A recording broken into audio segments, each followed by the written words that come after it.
नमस्कार सभी को, स्वागत है आपका क्लास 12 की हिस्ट्री की ऑनलाइन क्लासेस के अंदर, जिसमें हम आज पढ़ेंगे हमारा सेकंड पार्ट जो है भारतीय इतिहास के स्वर्णिम पृष्ठ। उसी का आदिम बिंदु है सालू वंश और तुलु वंश। हमने इससे आगे वाले पार्ट में पढ़ा था संगम वंश, जिसके संस्थापक थे हरिहर और बुक्का। 1336 में इसकी स्थापना। और संगम वंश के बाद एक नया वंश आता है विजयनगर साम्राज्य के अंदर, और वो वंश है सालू वंश। ठीक है, सालू वंश का जो समयकाल माना जाता है 1485 ईस्वी से लगाकर 1505 ईस्वी तक का। ठीक है, इसका समय माना जाता। अब इस वंश का जो शासक था नरसिंह सालू। ठीक है, नरसिंह सालू, जिसने इस वंश की स्थापना की या इसकी नींव है वो रखी।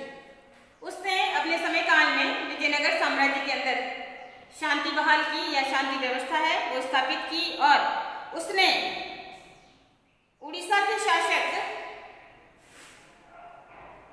उसको उड़ीसा के शासक पुरुषोत्तम गजपति से पराजित होना पड़ा। ठीक है, पुरुषोत्तम गजपति से उसे पराजित होना पड़ा और उसे बंदी बना लिया। लेकिन थोड़े समय बाद वो पुनः स्वतंत्र हो गया, उसने अपने आप को स्वतंत्र कर लिया और 1491 में इसकी मृत्यु हो गई।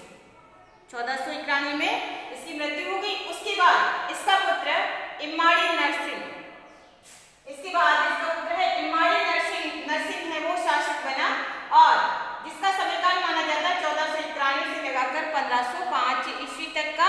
अब इम्माड़ी नरसिंह जब शासक बना तो उस समय उसकी आयु है वो छोटी थी, कम उम्र का था, या कह सकते हैं अल्पायु था। और ऐसी स्थिति में इसका संरक्षक जो था नरसा नायक। ठीक है, इसका संरक्षक बना है नरसा नायक, और उसी की देखरेख में ये अपना कार्य है वो कर रहा था। इसकी इम्माड़ी नरसिंह ने क्या किया, बीजापुर, बीदर, उड़ीसा, चोल, पांड्य, चेर इत्यादियों के कई राज्य थे, उनको उसने पराजित किया। आसपास के इलाकों के ऊपर उसने अपना प्रभाव जमाया, या कह सकते हैं विजयनगर साम्राज्य का हिस्सा है, उन इलाकों को उसने बनाया है। इनके कुछ हिस्सों को जीतकर उसने उसे विजयनगर साम्राज्य का हिस्सा बनाया। उसकी उपलब्धि में आता है कि उसने अपनी शक्ति को केंद्रित किया, और इसके साथ ही उसने उड़ीसा के गजपति शासकों को पराजित किया। तो इस प्रकार से इम्माड़ी नरसिंह ने नरसा नायक के संरक्षण में ये सारा कार्य है वो किया। तो इस प्रकार से इसके बाद जो है सालू वंश का अंत या सालू वंश का पतन, और इस सालू वंश के पतन के बाद एक नया वंश आता है तुलु वंश। ठीक है, तुलु वंश जो कि आपका महत्वपूर्ण माना जाता है विजयनगर साम्राज्य के लिए। अब तुलु वंश में क्या था कि जो नरसा नायक था, जो इम्माड़ी नरसिंह जो कि सालू वंश का शासक था, उसका नरसा नायक की मृत्यु हो गई। नरसा नायक की मृत्यु के बाद उसका पुत्र नरसिंह, उसका पुत्र था नरसिंह, और उसने क्या किया, इम्माड़ी नरसिंह जो कि सालू वंश का शासक था उसकी हत्या कर दी। और उसकी हत्या करने के बाद वो शासक बना। शासक बनने के बाद उसने शासन किया, या कह सकते हैं तुलु वंश की उसने स्थापना की, या तुलु वंश की उसने नींव रखी, और इसे तुलु वंश के संस्थापक के नाम से जाना जाता है, जिसका नाम है नरसिंह। ठीक है, अब तुलु वंश की स्थापना में सबसे ज्यादा शक्तिशाली शासक कह सकते हैं, सबसे ज्यादा प्रभावशाली शासक कह सकते हैं, सबसे ज्यादा जिसके समय में विजयनगर साम्राज्य ने उन्नति की या चरमोत्कर्ष तक पहुंचा, तो उसका महान और प्रतापी शासक था कृष्णदेवराय। ठीक है, महान और प्रतापी शासक है तुलु वंश का कौन है, कृष्णदेवराय, जिसका समयकाल माना जाता है 1509 से 1529 ईस्वी तक का। कृष्णदेवराय जब शासक बना तो विजयनगर साम्राज्य एक तरह से कह सकते हैं बिखराव की स्थिति पर था, चारों तरफ अव्यवस्था विद्यमान थी। तो ऐसे में कृष्णदेवराय ने अपनी शक्ति को केंद्रीकृत किया, और उसने जो विजयनगर साम्राज्य और उसके आसपास के राज्यों में जो इस्लामिक संस्कृति के थे उनके साथ उसने सामंजस्य स्थापित करने की कोशिश की, या कह सकते हैं उन राज्यों को उसने व्यवस्थित करने की कोशिश की। अपने विजयनगर साम्राज्य की शक्ति को उसने अपने प्रभाव में लाने की कोशिश की। ठीक है, उसने कृष्णदेव राय ने उस समय उमतूर, जो दक्षिण भारत में है, उमतूर का जो सामंत था वो कह सकते हैं कि उसने स्वतंत्र रूप से अपने आप को शासक घोषित करना चाहता या स्वतंत्र आचरण कर रहा था। तो यहाँ पे कृष्णदेव राय ने इसको अपने नियंत्रण में लिया। उड़ीसा के गजपति शासकों के साथ उसने कृष्णदेव राय ने युद्ध किया और उड़ीसा के शासकों को भी इसने पराजित किया है। इसके साथ ही पश्चिमी तट पर जो है पुर्तगालियों की शक्ति है, या पुर्तगाली जिसे विदेशी हम कह सकते हैं, पुर्तगालियों की शक्ति है वो बढ़ रही थी। विदेशी अंदर आ रहे थे, भारत की सीमाओं के अंदर आ रहे थे। तो ऐसी स्थिति में कृष्णदेव राय ने पुर्तगालियों की शक्ति को भी क्षीण करने का प्रयास किया है, शक्ति को कमजोर है उन्होंने बनाया है। इसके साथ उन्होंने कृष्णदेव राय ने बीदर, बुजापुर, अहमदनगर, गोलकुंडा, ये इस्लामिक राज्य थे उस समय, और यहाँ पे जो कि कृष्णदेव या विजयनगर साम्राज्य के प्रबल शत्रु थे। ऐसी स्थिति में कृष्णदेव राय जब शासक बना तो उसने बीदर और बीजापुर के शासक, जिसका नाम था सुल्तान महमूद शाह और आदिल शाह, इनको भी पराजित किया और उनकी शक्ति को कमजोर बनाने का प्रयास भी कृष्णदेव राय ने किया। इसके साथ ही कृष्णदेव राय ने यमनराज स्थापनाचार्य की उपाधि धारण की और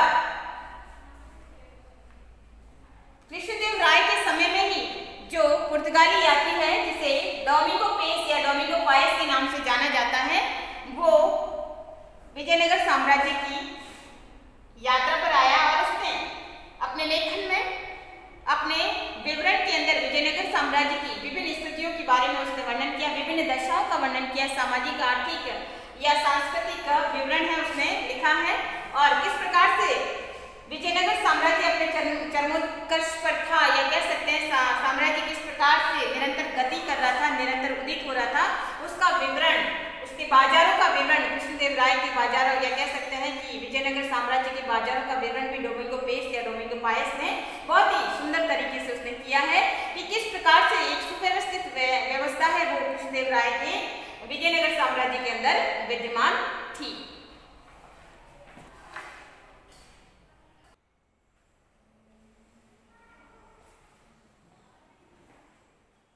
कृष्णदेव राय ने के समय में डोमिंगो पेस भारत आया और उसने वर्णन किया है विजयनगर साम्राज्य की विभिन्न स्थितियों के बारे में।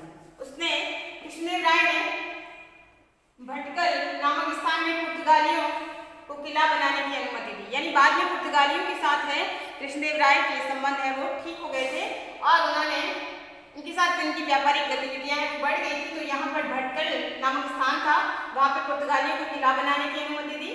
अब कृष्णदेव राय की अगर हम उपलब्धियों को देखें तो कृष्णदेव राय अपने समय का एक महानतम शासक ही नहीं बल्कि एक विद्वान भी था और विद्वानों का संरक्षक दाता भी था। स्वयं विद्वान होने के साथ ही उन्हें कृष्णदेव राय ने अमुक्तमाल्यदम पुस्तक की रचना की है और 8 कवि, सर्वश्रेष्ठ कवि जो तेलुगु भाषा के थे, जिन्हें अष्टदिग्गज के नाम से जाना जाता है, अष्टदिग्गज कवि, सर्वश्रेष्ठ साहित्यकार जो है कृष्णदेव राय के दरबार में पनाह पाते थे या उनके संरक्षण में रहते थे, जिसमें तेनालीराम का नाम आता है। आपने तेनालीराम को कई बार सुना होगा, कई किताबों में पढ़ा होगा। तो तेनालीराम जो साहित्यकार थे वो भी यहीं रहते थे। कृष्णदेव राय ने नगरपुरम नामक नए नगर की स्थापना की और उन्होंने हजारा मंदिर और विट्ठल मंदिर का निर्माण करवाया। एक तरह से स्थापत्य कला के नमूने हैं ये। तो हजाराराम और विट्ठल मंदिर का निर्माण भी कराया। उसके बाद 1529 के अंदर विभिन्न परिस्थितियों के बाद कृष्णदेव राय की मृत्यु हो जाती है और उसके बाद उनका जो भाई है, छोटा भाई अच्युत राय जो है वो गद्दी पर बैठता है, वो सिंहासन पर बैठता है, जिसका समयकाल माना गया 1529 से लेकर 1542 ईस्वी तक का। अब अच्युत राय था जो अपने समय का दुर्बल शासक था, वो कृष्णदेव राय द्वारा स्थापित विजयनगर साम्राज्य की व्यवस्था को पूरी तरह से संभाल नहीं पाया और इसका लाभ उठाया उसके भतीजे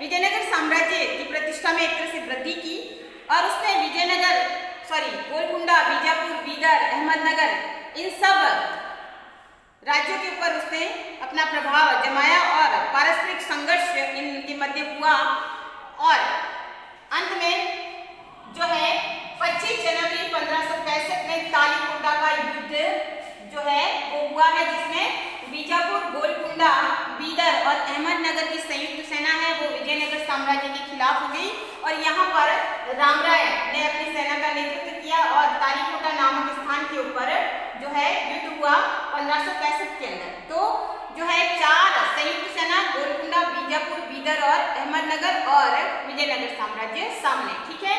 इस युद्ध में रामराय पराजित हो गया। इस युद्ध को अन्य नाम से भी जाना जाता है जिसका नाम है राक्षसी तांगड़ी। राक्षसी तांगड़ी के नाम से भी इस युद्ध को जाना जाता है, ठीक है।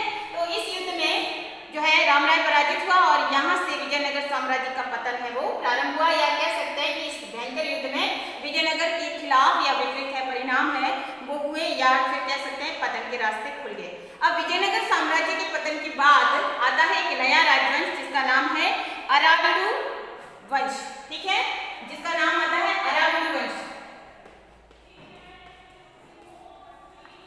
अराविडु वंश।